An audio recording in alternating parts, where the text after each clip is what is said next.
I was at a screening 2 days ago, and of your film Senan Asbestos. And during the Q&A, there was you said that it was easy to find strong and edgy characters, like Mayuki in the film we just saw, and then Okuzaki of the Emperor Nikko's army, because it was during the Showa period, which is Emperor Hirohito's time. Now in Japan is in the Heisei period, the son of Emperor Hirohito, Akihito. And you find it much harder to find these strong, edgy characters now. And even with the Asbestos film, you follow the victims for a number of years, and it was hard for you to try to get them to articulate their anger, unlike the other characters in the film. So maybe you can explain and elaborate on that. 貧しい貧乏な貧困の層の出身なんです。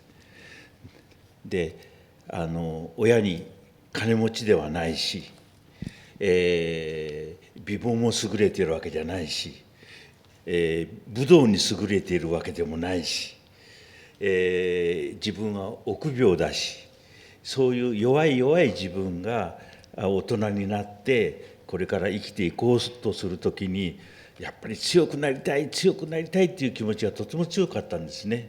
で、弱い自分っていうのはつまりコンプレックスがすごく自分の中で大きくて、そのコンプレックスを跳ね返そうとする気持ちがとても強かったんです。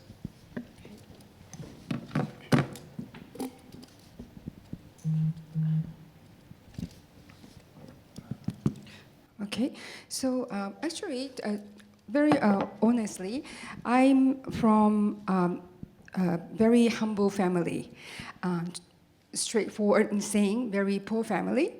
So I didn't have any, financial richness, or I don't really look particularly very handsome, and I'm not really good at, martial arts or something, those sporty things. And I was not very brave and courageous guy, more like my inner self is quite weak. So when I think about after I grow up, I really want to be a very strong man, strong and tough person. That's I always thinking about, because I had this complex about myself. Inside is very weak. So that is the things that I really wanted to do all the time. I want to be a strong person.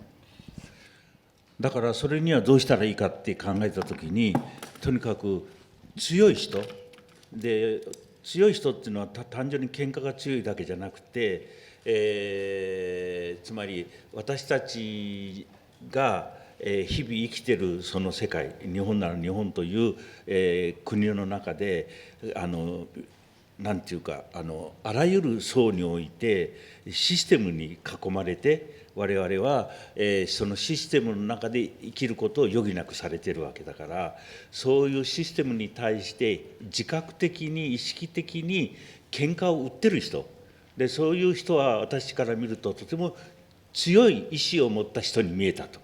で、私は、カメラを持っているので、そのカメラを強い人に向けると。そうすると強い人がですね、カメラを回している私のことをですね、お前は弱いからもっと強くならなきゃいけないというふうに鍛えてもらいたいという意識が強くて、で、鍛えてもらうことを期待して強い人にカメラを向けて強い人の映画を作ろうというふうに考えたわけです。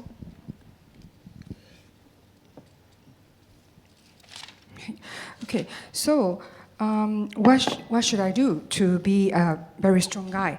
To be strong, it doesn't necessarily mean that you can really good at fighting, physical fight, but maybe like in our daily life, in our society, in case of me, is a Japanese society, there is a certain social structure, the frameworks. So we have no choice, but we have to live in that kind of structure. So if someone who it's very aware of those invisible structures there in a society, and then they have very strong enough and strong awareness and a strong will to fight against those kind of like a structure, sort of how can I say, restricted you. So that is, for me, is a real strong people, a strong person. So actually what I did is I tried to find those people and then trying to, bring my camera and to shoot those people. And then when I, deal with and I get to work together with those strong people, in return, I feel like I was sort of to see them and to be together with them. I myself has to also be very strong and brave. So that way, sort of naturally, I was trained by those very strong people. So that was the way that I started to use my camera to shoot those people and train myself to become stronger. Well, I'll follow up with another question then. I saw 3 of your films, the one that was shown just now, and then the Emperor's Naked Army, and then the latest film that was in a film festival. And they are similar in a way that you follow your main characters in the journey. Mayuki was looking for love in that film, and Okuzaki was searching for answers of the death of his comrades in New Guinea. And then the victims of the asbestos in your new film were seeking an apology from the Japanese government. So other than the journey, is there a common theme or a common question that you are searching for an answer in your films? 私は1945年、日本が戦争に負けた年に生まれたもんですから、つまり、1945年というのは日本が、戦争に負けたということで民主主義というものが日本に導入されました。それから戦後の時間が始まっていくんですが、民主主義というものが日本の歴史的に少しずつ根付いていくプロセスで、それは私がおぎゃーと生まれて成長していくプロセスと全くイコールなんですよね。だから私、自分の意識の中で、ごく自然に自分の中に民主主義的な考え方、価値観が自分の中に育っていったんだろうというふうに思っています。First of all, I was born in 1945, which is the year that Japan lost the World War II. So right after that, in Japan, Japan started to accept this post-war democracy. So sort of after-war, post-war period started since that year that when I was born. So sort of the process of democracy will be a part of or to become a base of the Japanese society. That history or that transition is same as me born and then to grow up. So probably in natural way, for me, I started to naturally feel or make it internalize the idea of post-war democracy. つまり、私たちの映画は、映画を作る私自身が、自分の生き方を模索するわけですよね。模索する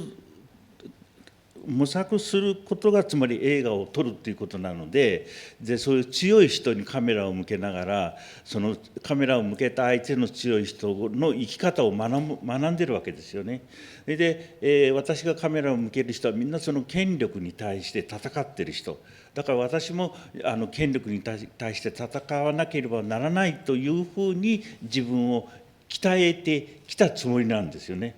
だけど今という本当に今この日本の状況が、日本の中で民主主義が育ってきたその民主主義を壊して今の安倍総理という人が権力を持っている人が、日本を戦争ができる国に今組み直そうとしてるんですよね。ということは戦後民主主義のまさに今、危機なので、そういうことに対して怒りを持たなきゃいけない。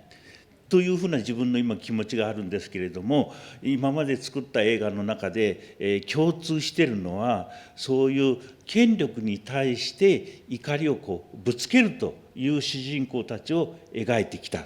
それは私自身がいつもそういう権力というものを、なんていうか権力に向かって喧嘩を売ることが私自身の自由を求めるという生き方と全くイコールだからというふうに考えています。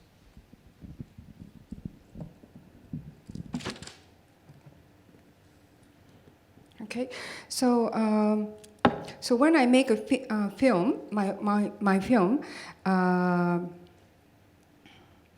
through the film, I myself is searching for the answer of my life itself.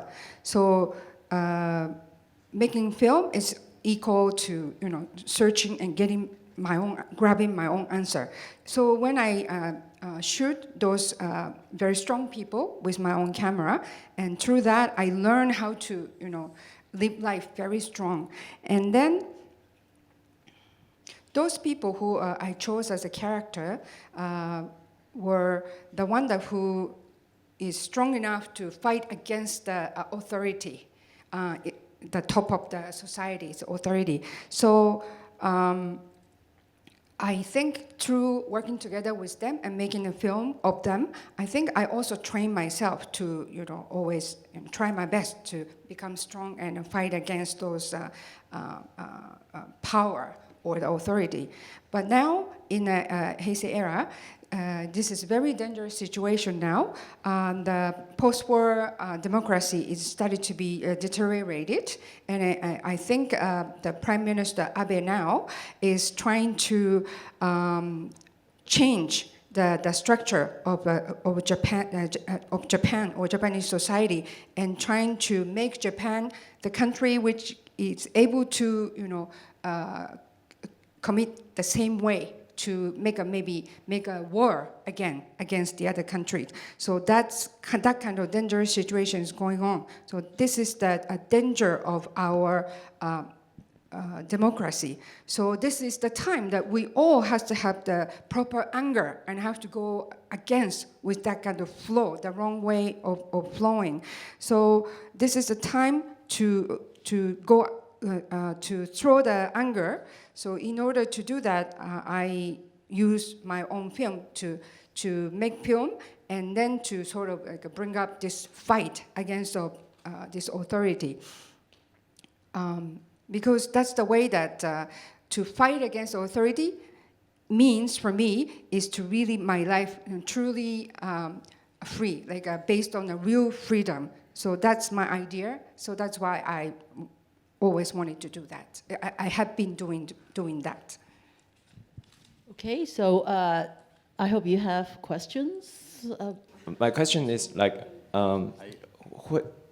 about how you put these images together, because these images can be very private. So it definitely involves some images seem to be for your maybe a personal documentation, while others might be for public viewing. How do you mediate between the private and the public? And then also I'm curious because in a scene it's about filming the woman is making love to someone off screen. Right? Can you talk about the sequence? No, thank you. 私たちの最初の映画が身体障害者脳性麻痺の人たちにカメラを向けた映画なんです。はい、少しずつ。Okay, so actually my very first documentary film I made is about these people who has cerebral palsy, handicapped people. So that was my beginning. でその主人公がかなり重度の脳性麻痺の人なんですけれども、この人が家庭を持っている奥さんという人がいる。で奥さんも脳性麻痺の人なんです。で2人の間に子供が1人いますが、子供は脳性麻痺じゃない普通の健康な人です。そういう人が主人公。And then in this film, the main character, this person, the guy, is a very severe cerebral palsy. We call the CP. And then, but he has the family. He means he married, and his wife also CP. But they have one son, but he is a regular, normal, healthy kid.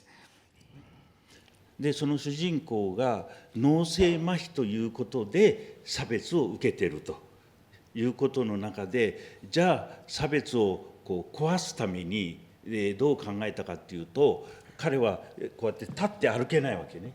で膝で移動すると。だったら膝で移動して、なんで膝で移動することが悪いのかっていうことを体を張ってね表現しようじゃないかって、そういう映画を作ろうというふうに考えたわけです。はい。Okay. So what I understood is the main character said that he received a lot of discriminations from the society, and because he's a handicapped person.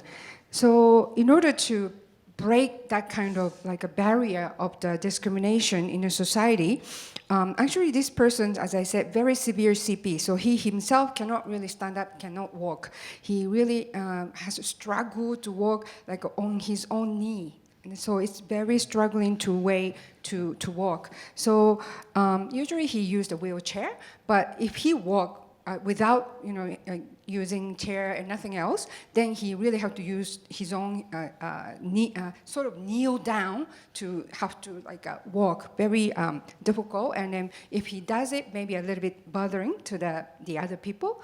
But we think that, so what's wrong with it? That's how he walk. So why not he try himself to go out to really in the public, and he will just walk in his own way. So let's make the film like that. だから彼にとって車椅子に乗って街へ出るんじゃなくて、この膝のまんま街の中に出ていくってことが彼にとって生まれて初めての行為で、それ自体が彼にとって革新的な行為ね。でそういうことをやろうと、その方が、映画にしたときに普通の私たち、健康な人が見たときに衝撃をきっと受けるに違いないと思ってそういうことをやろうとしたんです。だから奥さんはそういう映画を作ることに絶対反対なわけです。で膝でいざって歩くという行為が奥さんから見たときに惨めに見えると。だから奥さんはそういう映画を作ってほしくないとで反対してた。で私たちはその奥さんの反対を無視して映画を作ろうとした。そしたら奥さんは頭にきてそういう映画を作るんだったらもうあんたと離婚するって脅迫したわけです。つまり奥さんの方が障害が軽いわけです。障害が軽い人が障害の重い旦那さんに面倒を見てあげてると、世話してあげてると。だから主人公にすれば奥さんが、離婚すると困るわけです。だから、それ客観的にその2人の関係を見ていくと、障害の軽い人が重たい人に対してある意味権力という構造をそこで見て取れると。だから私たちはその奥さんと何ていうか奥さんの持っている権力的な要素を追求するような展開になってしまったわけです。Okay. So as I just mentioned, this main character, he cannot, if he doesn't use the wheelchair, he has to walk on his own knee, sort of kneel down kind of way. So, but actually he never done it before, like he walked like that outside. So this was his very first challenge, to go to public and walk like as he walked without using the wheelchair. So okay, let's do it. We decided, and because we thought that if in that way, if you just use the wheelchair people go out, just the handicapped people, it doesn't give any impact to nobody. So we wanted to do this very special way to give the impact and to give message to the people, to the public. So let's do it. Then, as I said, he married and he has a wife. And his wife is also sheepy, but his handicap degree is not that very serious. She can walk by herself. So then she said all of a sudden, no, I definitely opposed to this. Why my husband has to do that? It makes him look very miserable. I don't want him to do that in front of the people, in the public. No. And she really opposed. And then, but then we said, we think that this is very meaningful things we should do. So we're trying to just ignore her and trying to do it. Then the wife was very, very upset. And then she said that if you want to do it, I will divorce you. Then she started to sort of threaten the husband.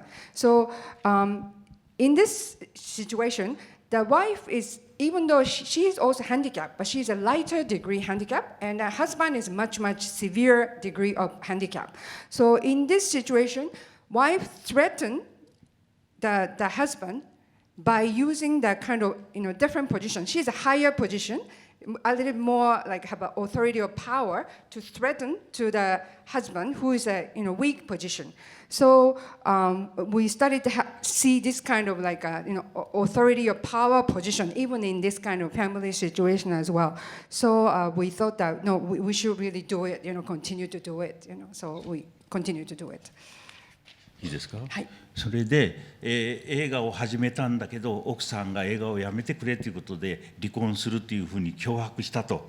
で私の感覚の中で奥さんが敵だっていうふうに思ったので、彼の家庭の中にカメラを持って、主人公に対してなんで映画をやめるっていうふうに言うんだということを追求しに行ったんですよ。でカメラを回しながら私が主人公に喧嘩を売るわけですよね。なんで奥さんが、離婚するということで映画をやめるというふうに言うのかと、奥さんの圧力なんか負けていいのかというふうに喧嘩を売ると。でその様子を奥さんが見てて、奥さんは自分の旦那だから旦那が私から責められているのが見てて我慢できなくなって、奥さんが直接私のカメラに向かって「原さんなんであんたそこまで私たちの家庭にカメラを向けて、あれこれこう暴力的に、言う権利があるのかって言われた、そういう映像を私たちは作ったわけです。So when this situation, like a wife is threatening the husband and then ask him to stop shooting. So I heard about, so that the husband decided to quit because of this threatening. So we heard about it, and then I was upset. Wow, now this wife is the enemy. That's what I thought. So me and then the other CP friends in the same group, gathered together in his home. And then we visited his home, and the wife was there. And then I intentionally trying to provoke to him, say, why? You said that you promised we all together to make this film. Then why now you said that you're going to quit it? You just wanted to avoid this pressure from your wife. Why you're so weak? And then you sort of like break the promise with us. Sort of he really the director intentionally attack him like that. Then of course wife was there and then seeing all this situation going on. So of course that's the wife and has a feeling to the husband. So feel very bad like his husband was accused by the director. So she started to get really angry and fight back to him, and then said that why you so much like trying to step into our family matter and then bring the camera. That's a kind of violence by using the camera, interrupting our house like this. And do you have that kind of authority or right to bring this camera violence into my house? And then she started to fight back. And then that also, I shoot it. I got it into the film. いいですか。でつまり、主人公の家庭の中に私がカメラを持ってこう強引に押し入ったわけですよ。家庭って夫婦を守る言ってみればお城みたいなところにもう暴力的にカメラをこう持って押し込んで、それで私が喧嘩を売りながら撮影したわけです。でそういうシーンがある映画ができました。それで上映をする中で、いろいろ私が批判をされるわけです。映画を作る人はそんなに主人公たちの家庭の夫婦の関係をこう暴露するような映像を撮る権利が映画を作る人にはあるのかっていうことでものすごい力で批判されたことがあります。Hi. So that's what I did, and I just shoot this kind of like a controversial situation of this family. It's supposed to be like this is their own castle. Nobody gonna just come in and with a camera and use sort of a camera violence to step in and shoot everything. And this maybe supposed not to do it. That kind of criticism I received after I did the screening of this film, and. Yeah, that kind of question was also received. Like, do you have that right to do this? はい。それで、このフィルムというのは実は、私の最初に結婚した女の人なんですが、なんか自分男の世話にならなくて女の自分の力だけで生きていきたいということで、私との間に生まれた子供を連れて出て行ったんですよ。で1年経って戻ってきて、私はこれから沖縄に行って自力出産をすると、その場面を撮ってくれと、つまりそういう映画を撮ってくれって言われた時に私はやばいなと思ったわけ。つまり、彼女と3年一緒に生活してるので、3年一緒に生活してればね、いろいろやっぱり恥ずかしいこともあるじゃないですか、生活っていうのは。そのことをきっと彼女が私をこう問い詰めてくるだろうと。それってすごくなんか恥ずかしいし、自分にとって辛いなと思ったんですが、他人のプライベートなことを私が撮ったと。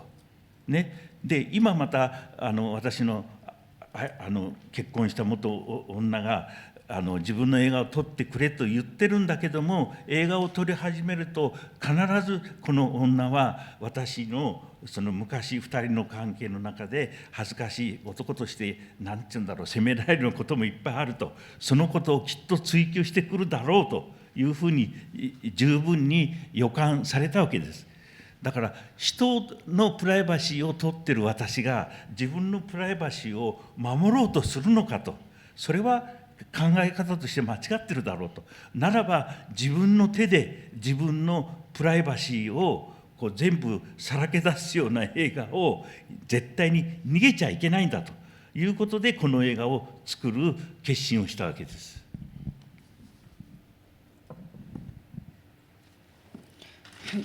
Okay, so Hard work. then now, so I just explained about the background of the first film I did, right? So now we talk about this film that you just saw, and this one is about, as you may know already, that this one is about this lady who, the woman I married or I lived together at the very beginning. So this person, this woman, is actually, we lived together for 3 years and we had a kid together also. But then she all of a sudden said that, okay, now I don't want to be receive the support from men. I want to go out, I want to live by myself, very independently. So all of a sudden she bring our son and then just left.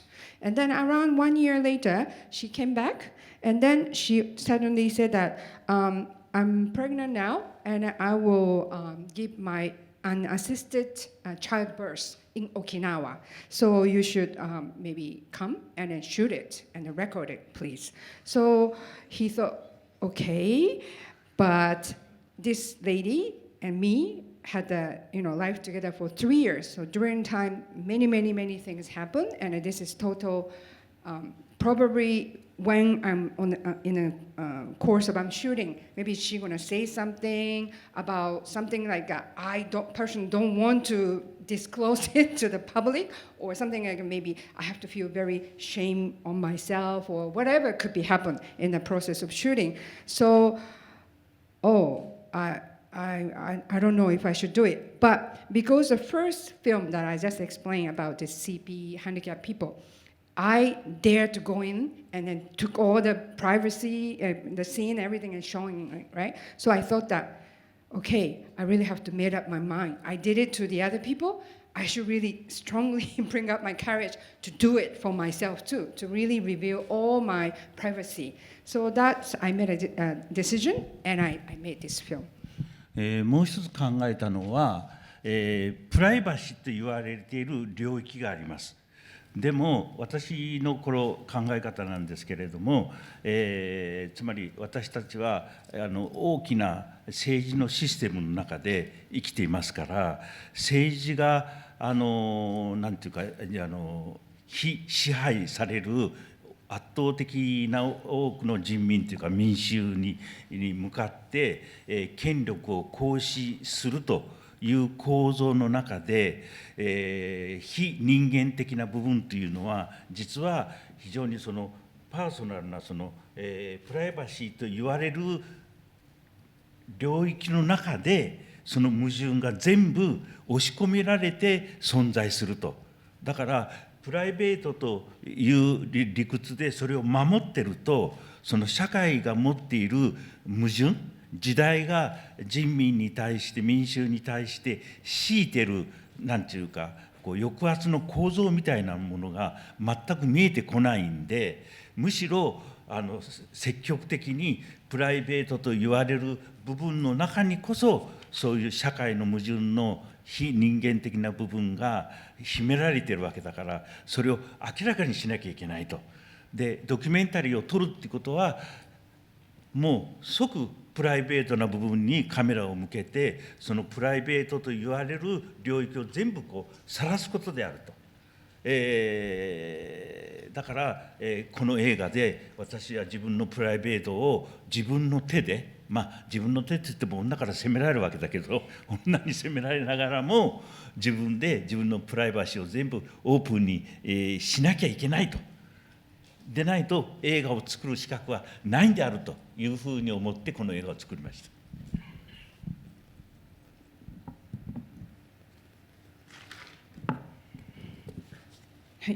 And also, for me, I have my own idea about the boundary of privacy.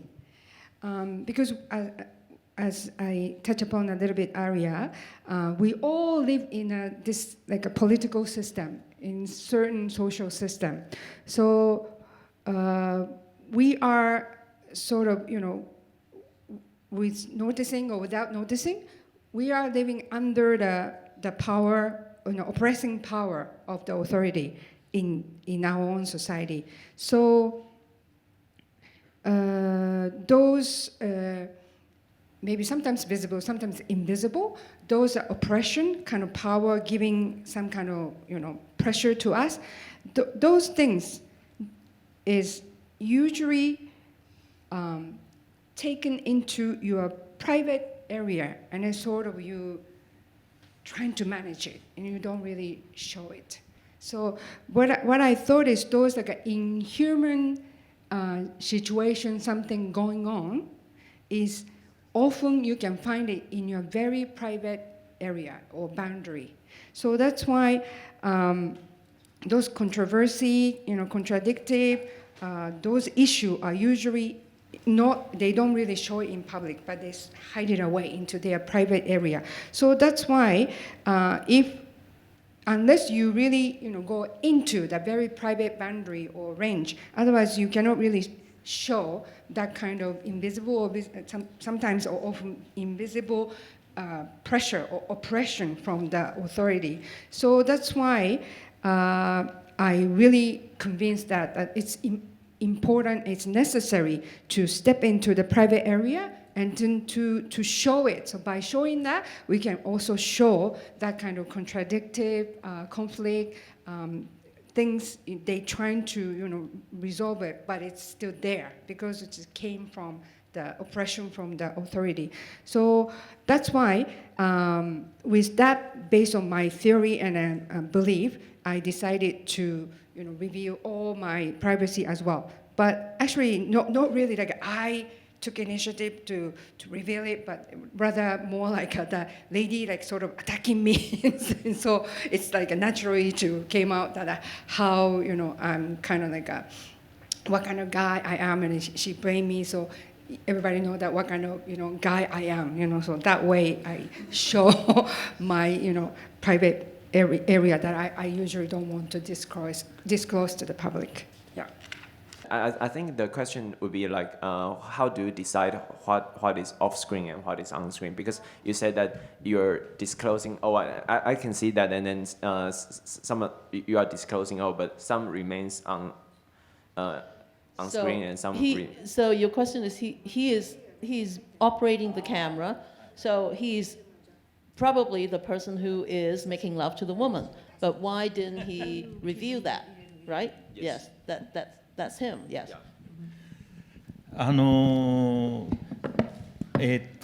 の映画はですね、自力出産をするから自分を撮ってくれと、出産をする様子を自分で見てみたいとね、自分では見ようがないよね、自分が出産するシーンという、なんて言うんだろう、自己顕示欲というふうにも言えるけれども、自分の姿を見てみたい。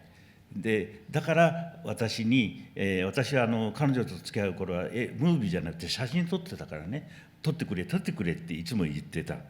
でセックスをしてる時の私の顔を自分で映像で見てみたいから撮ってくれって言われたのがシーンなんですよ。まずそこまで。Okay, so actually the beginning of why I make this film, and as I mentioned already, she requested me to shoot when she gonna do an assisted childbirth. I want to see it because the lady usually when she give birth, she cannot see it by herself, right? So she want to see it herself, how she can give birth by herself, unassisted. So please shoot it. So she was a very strong character that she really doesn't mind to sort of to reveal herself, but she really dared to do it, and then she want to see it by herself. So that was it. And then when we are living together, I was photographer at that time, still not a filmmaker yet. And then so I have camera, I shoot, and then she often asked me also like, why don't you shoot me like this? So then she also told me that when I was getting an orgasm or having a sex, I want to see my own face. So could you please shoot it? So that's why I did it. で、彼女が撮ってくれと言われたときに、私は16ミリカメラってすごく重いんですよ、フィルムのカメラってね。カメラを片手で自分の体を支えてセックスをしながらシーンを撮ったわけです。So actually, when I shot that orgasm scene, I was holding this very heavy 16mm camera one side, and in one hand I holding my own body, and then I doing the sex, and then I shot. It was a very big, tough job. で、男女の秘め事って大体隠すもんでしょ、プライベートな部分ということで、それをスクリーンを見ればね、映ってるのは彼女だけだけれども、そのセックスをしてる相手が私であるってことは大体見てわかるじゃないですか。それってやっぱり恥ずかしいよねって基本的には思ってるんですよ。でも恥ずかしいことをやっぱり晒すべきだって考えたので、あれを撮ったわけです。Okay, so usually, those sex scene is for normal, ordinary people. It's something you don't disclose it to the other people, right? It's very, very private things. But we shot it and then we show it on the screen. So on the screen, even though you see only her face, but in that, if you follow the story and the situation, you could easily get that that's me. So sort of like I really have to be ready that I really feel very embarrassed and feel very, very shy. But I decided, no matter what, I have to do it. I have to really reveal the very private part. That is the things, as I said, that's the important part of making a film, documentary film. That's why I did it. この映画を作って10年か20年経って日本の中にね AV ってアダルトビデオっていうジャンルで、それは監督をやってる人が自分がセックスをする相手の女の人とで、自分がセックスしてるところを監督がカメラを回してるんだけど、セックスしてる時カメラをこうやって回してるのね AV というのは。だからこの映画も私がフィルムのカメラをポンと三脚をつけてここに置いて自分が姿を現すという選択もあり得たということは言えるんですけどね、選択としては。ただ私はこの映画を作る時にもう一つ実験的な意味があったんです。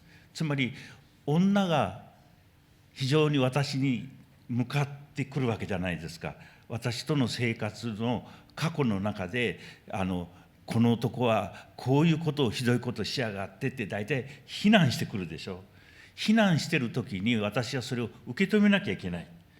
受け止める私っていうことをですね、私が姿を現すんじゃなくて、もう一つ私の中に映画を作る欲望の中にカメラと私の身体を同化させたいという欲求が実はすごく強くて、だから私がカメラを持って撮影した映像が私の肉体であるというイメージがとても強いので、そういう映画を作ってみたいと。だからセックスしている時に私が肉体を晒すと理論的にそぐわないわけですよね。で彼女とセックスをしている時の私の目がカメラそのものであり私の肉体であり、そういう実験的な映画を作ってみたかったという理由があって、私はセックスしている映像の中に私が出てこないのはそういう理由があるからです。So after this film, I made this film, maybe 10 or 20 years later, in Japan, certain film genre, like they call AV, like adult video. So that is more like, mainly for the man and woman sexual scene, that kind of thing. And in that kind of genre, usually the film director himself will, do the sex with the female actor. And in that kind of genre, usually they put the camera beside with the tripod. And then so the camera can shoot both the director and then the actress together. So in a sense, of course, there was a choice that I could do it too, like put the camera there and me and her shoot. There was the choice over there. But because I had this idea myself, because as I said, me and her has this, many ups and downs during those 3 years. So she has a lot of things that she wants to blame on me too, right? So I don't mind that she really blame on me, that whatever, I sort of accept that kind of things. And then also, I myself, when I deal with her, or when I shoot, generally, when I shoot, I always want to, use my camera eyes, is my eyes, is exactly the same. Not like a camera eyes there and me is there, not the separate, but camera and me is one. Camera eye is me, and in my body and camera also one. That is kind of, my ideal style that I want to do. So in order to accomplish this kind of way of framework, then there is no choice that to camera put aside. It has to be together with me. So as a result, I cannot be appeared in a scene, but I can just show only her face. So that is what happened. Yeah. It's okay, we can hear you. 3 small questions. One is actually I noticed that the sound and the image sometimes does not sync. Is it intentional or it is because of technology constraints? And if it is intentional, why is it that? And second question is, did the character get angry with you that she wants to get filmed of her giving child, and you did it wrongly and make it out focus? What was her reaction to that? この映画を作った頃はね、今ビデオカメラだから映像と音が一緒に記録されますけども、この時はフィルムと音っていうのは映像はフィルム、音は音のテープ2つに分かれてたんですよね。で、映像と音を合わせるという考え方はまだなかった時代です。だから合ってないんです。合ってなくても平気だったわけです。First, to the first question. Now, recently, of course, it's very easy. The video camera, you shoot, and then the how to go? Sound and also the picture, yeah, it can sync automatically, right? No problem whatsoever. But the time that when I was filming, this is a very old time, so it's a film and also like audio tape is two separate things. So at that time, we didn't really have the concept that it has to be perfectly matched. We didn't have it. So that's why, as a result, it's maybe it's not totally synced. あれはね、冬だったんですよ。それで私の狭いアパートの中であれが出産をやったんですけど、こう出産っていうのはものすごく力入れるでしょ。だから彼女の体の中からこう熱気がすごくこう放出されて、部屋中にその熱気がこう満ちてると。で、私は実は汗っかきなんです。汗っかきで眼鏡が曇るんですよ。自分の汗で。で、16ミリカメラのファインダーってものすごい小さいんですよ。ね。で、そこのファインダーも曇るんですよ。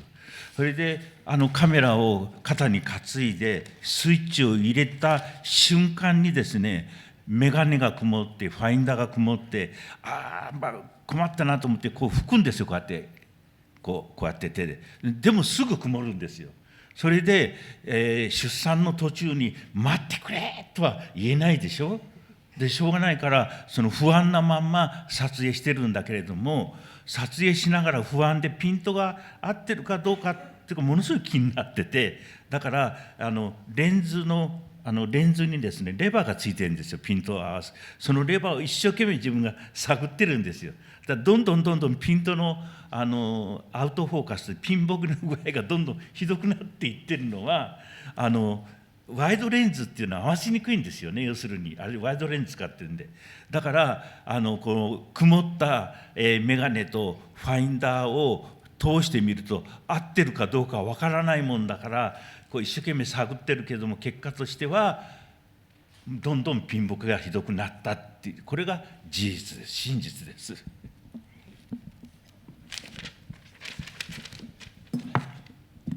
Okay, so actually, when I shot that an assisted childbirth scene, that was in the winter, and it was in my very small, tiny apartment room. And then, as you may imagine, or you saw it, when you give birth, the woman has to really strongly push up, so that naturally, has those from the human body, the steam comes up. So at that time, a very tiny, small, apartment was really full of those kind of steamy situation. And at the same time, I'm very easy to get sweat originally. So at that time, I was wearing the glasses, and then glass started to be very sort of foggy and cannot see. At the same time, the 60mm camera has this finder, very small window, and that also started to get the smoke, steamy too. So I tried to wipe off my glass and wipe off my finder and many times, but then the actual time came, so the baby started to come out. So I can say, wait, I have to clear up, I cannot say it, I just have to let things going on. So I started to really feel worried that if the focus is really correct or not. So I keep, touching the lever of trying to, fix the focus. But my glasses is really, smoky, so I could, steamy, so I couldn't really see anything. But as more and more I feel worried, so more and more I touched the lever, and it started to be more and more out of focus. That was what happened. And what I was using a wide lens, so wide lens is particularly more difficult to, really, put the focus on. So that was the actual situation, why it really happened. Was she mad at him? その後それ見た後、全然撮れてないじゃないきちんとして怒られましたかって。つまり出産あれ7分ぐらいあるんですけど、彼女が生まれて体を起こしてこれ根血じゃないかって言うでしょ。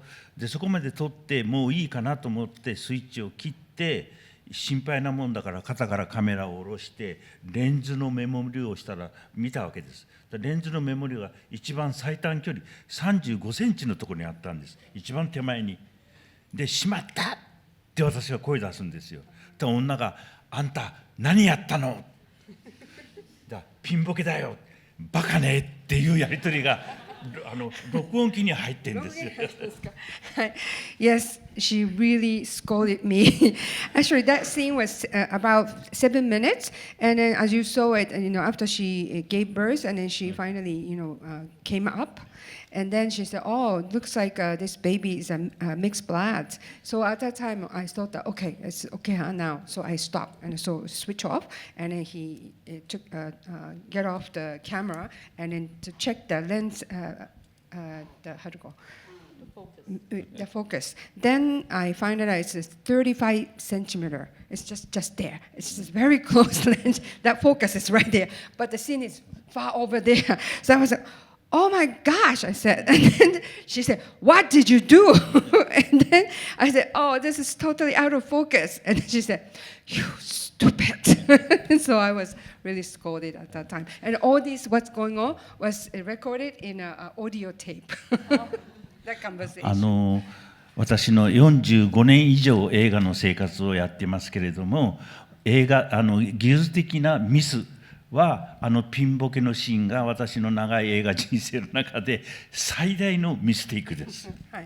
Well, I have been making filmmaking for around 45 years now, but that was my biggest technical mistake I ever made. Okay, well, thank you. With all the translation and everything, I think we got a lot of very revealing information of Mr. Hara-san.